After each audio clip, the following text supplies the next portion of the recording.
Yeah, Milestone approached it in a broader perspective in that they showed the complexity of different ethnicities. You know, it wasn't just, here's this guy, he's from the hood and he's got these powers and speaks in this gangster speak, but they could have characters who were Republican and who were Democrat, were gay, were straight, were rich or poor, regardless of skin color. So they showed a diversity within ethnic groups that I think most of popular culture doesn't tend to do. My biggest issue generally in writing mainstream comics is if you write a black character, he represents blackness, and that's ridiculous. That's way too much, way too complex, way too much weight for any character, any single character to hold. Whereas if you write a white character, he's that guy.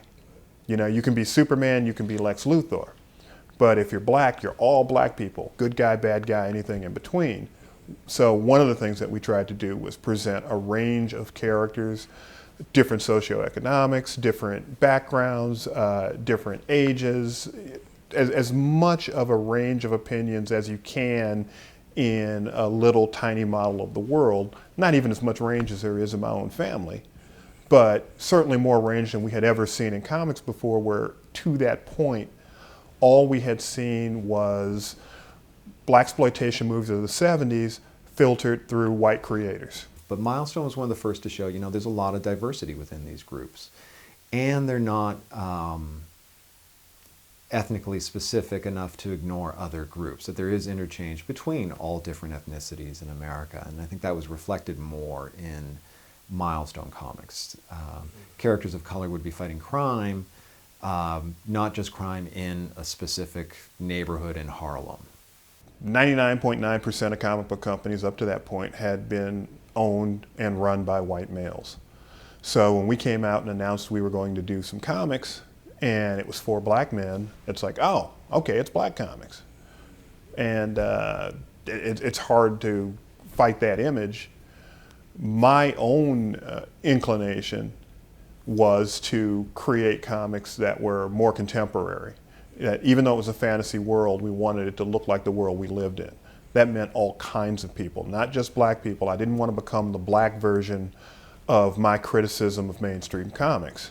I wanted to create a world that had all kinds of people in it.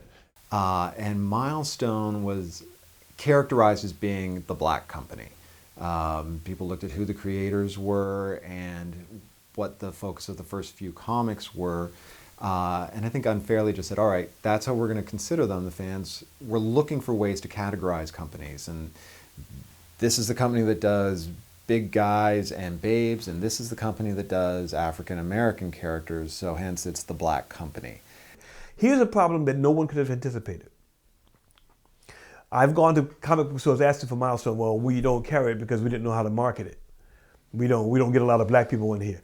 Well, the book is multidimensional, it's not just black. And then the room goes silent. And I think people, because you go to the comic book store each week and mostly kids and teens and young adults choosing, and you've got $30 to spend and it's $5 a comic or so, people were making selections based on the covers, literally judging the book by its cover, and I think it led to some misconceptions. They were introducing business practices. They kept their book and they were distributed by one of the largest comic book companies in the world. Thank you if you understand that. But having been a black college student in the 60s and 70s, even before I was a college student, there was this thing about who's more black. And that continues through the Milestone when they're trying to do their pieces and independent black companies, comic books. Who's more black is a race that still goes on. I'm stunned to say it and I'm ashamed to say it. If you got a white company behind you, you can't be black.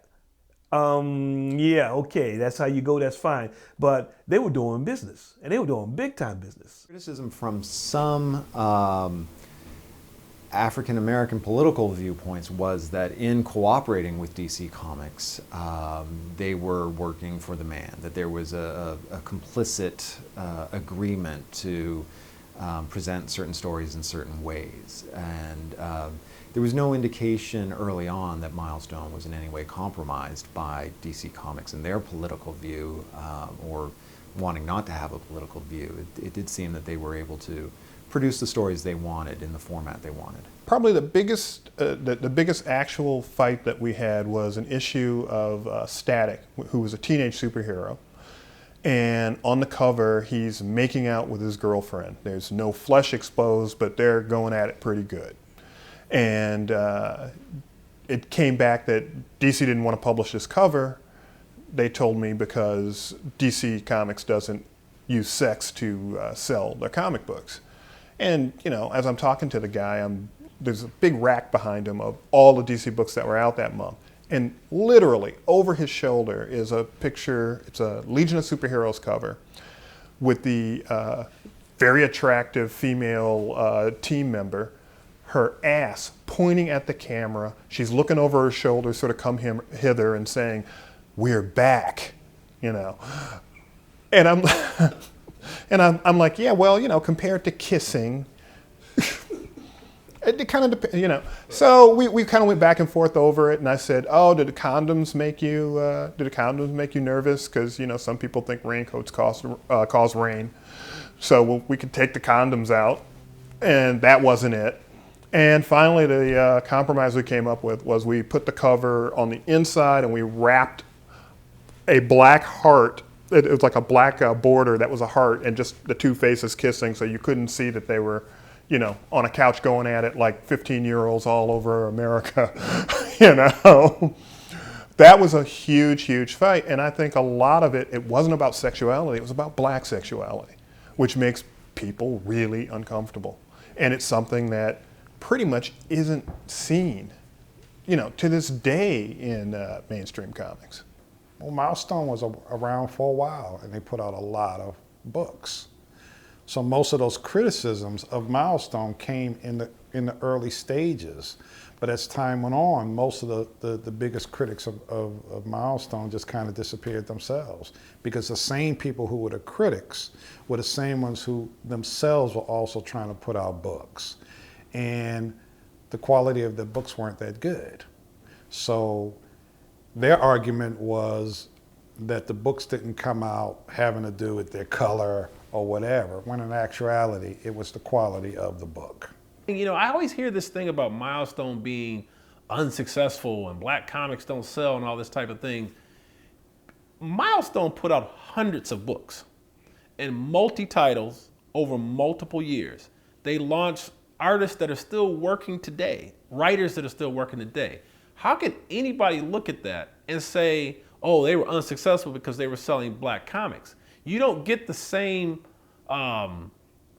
negative aspect of how it went down when you start talking about, say, Valiant Comics or Legacy Comics or Crusade Comics or all these numerous companies that have came and went and came and went and came and went. Nobody's ever saying, oh, they went out of business because they were black and white comics, or they went out of business because it was a bunch of white guys that drew them and wrote them. But Milestone, it seems like they get this connotation because they were black comics. I just don't agree with that. It was working. They sold a bunch of books. They had a bunch of fans, and then the market changed and they stopped selling, like happens to hundreds and thousands of comics since the 40s. Milestone, I mean, they just broke the mold, literally cracked that bad boy wide open, and forever changed the way, you know, we will be perceived in the marketplace.